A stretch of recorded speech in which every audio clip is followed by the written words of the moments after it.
Chama cha walimu CWT wilaya ya Sengerema kimewataka walimu kushiriki uchaguzi wa Oktoba 29 mwaka huu, kwani kufanya hivyo ni kutimiza takwa la kikatiba na kisheria.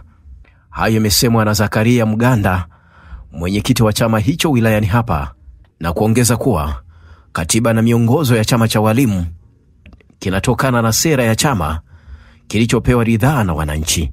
Ninachotaka kusema kwa walimu wa Sengerema wote kwamba tarehe 29 ni siku ya uchaguzi. Siku hii ya uchaguzi kwa walimu wetu wote Sengerema na viunga vyake, ninataka niwaombe walimu na kuwataka wakashiriki swala la uchaguzi. Kwa maana kwamba swala la uchaguzi kwa walimu ndio key yetu, ndio ufunguo wetu. Tunapokwenda kufanya swala la uchaguzi, ndilo linalokwenda kuamua hatima ya wafanyakazi wa taifa hili.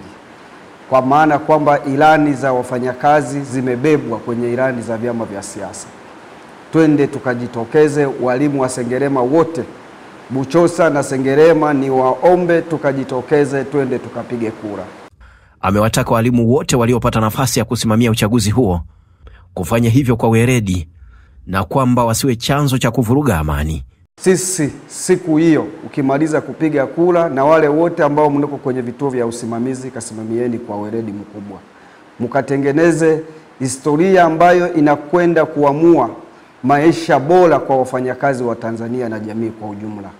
Kachague rais unayeona ana sera nzuri, mbunge, diwani ambaye sera yake umeielewa kupitia majukwaa ya kisiasa. Lakini usivuruge amani ya taifa hili. Hii amani imejengwa kwa misingi mikubwa na viongozi wetu.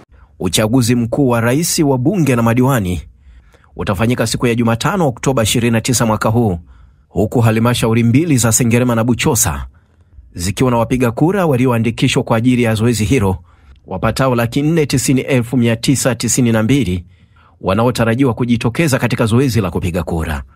Hii ni Mwana Mteule na mimi ni Peter Maresa.